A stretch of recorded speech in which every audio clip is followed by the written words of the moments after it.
Hello students. Today, we are going to understand a foundational topic in chemistry: atomic, molecular, and equivalent masses. These concepts help us quantify matter at the atomic level, and they are essential for solving chemical equations, determining reactant quantities, and understanding reactions. Let's begin with the atomic mass. Atomic mass is the mass of a single atom compared to 1/12 the mass of a carbon-12 atom. We express it in atomic mass units, also called U. One atomic mass unit is equal to 1.66 into 10 to the power minus 24 grams. Ma'am, why do we compare it to carbon-12? Good question.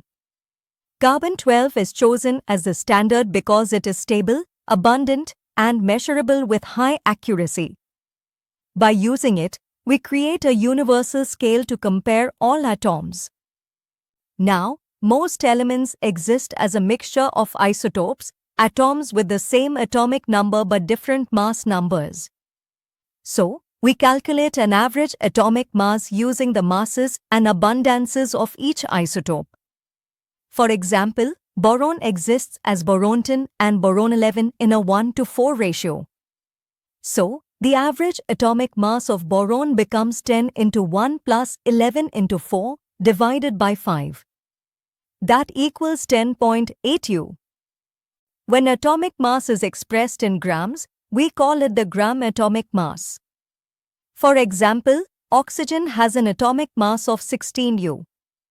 So, its gram atomic mass is 16 grams. 1 gram atom of any element contains Avogadro's number of atoms, that is, 6.023 into 10 to the power 23 atoms.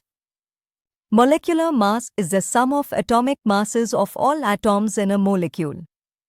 Let's take sulfuric acid, H2SO4. Its molecular mass is 2 into 1 plus 32 plus 4 into 16. That equals 98 U.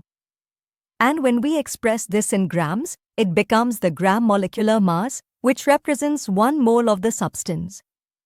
So, for nitrogen gas N2, the molecular mass is 28 U. Therefore, the gram molecular mass is 28 grams. Equivalent mass, or equivalent weight, is the mass of a substance that combines with or displaces 1.008 grams of hydrogen, or 8 grams of oxygen, or 35.5 grams of chlorine. Now pay attention, the formula depends on the type of substance. For example, first, for acids, it is molecular weight divided by basicity. Example, sulfuric acid has a molecular weight of 98 and basicity 2. So its equivalent weight is 49. Second, for bases, its molecular weight divided by acidity. For sodium hydroxide, the equivalent weight is 40 divided by 1, which is 40. Third, for salts, its molecular weight divided by total positive valency. Fourth, and for redox reactions, we divide the molecular weight by the change in oxidation number. Ma'am, what is the equivalent weight of potassium permanganate in acidic medium? In acid, potassium permanganate undergoes a change of 5 in oxidation number. So, equivalent weight is 158 divided by 5, which equals 31.6. Vapor density is the ratio of the mass of a gas to the mass of an equal volume of hydrogen under the same conditions. From this, molecular weight can be found as 2 times the vapor density. For atomic gases, divide that result by atomicity to get atomic weight. 1 mole of any substance contains 6.023 into 10 to the power 23 particles. This is called Avogadro's number. We can calculate the number of moles using, first, mass in grams divided by molar mass. Second, number of particles divided by Avogadro's number. Third, volume in liters divided by 22.4 if measured at standard temperature and pressure. Here's a quick question for you. Which has the highest number of atoms?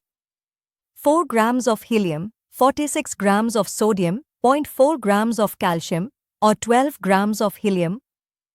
Man, is it 12 grams of helium? Correct.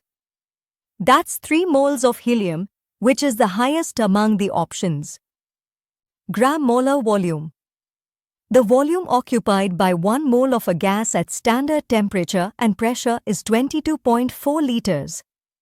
So, 1/4 mole of hydrogen gas would occupy 5.6 liters. Chemical equations and limiting reagents.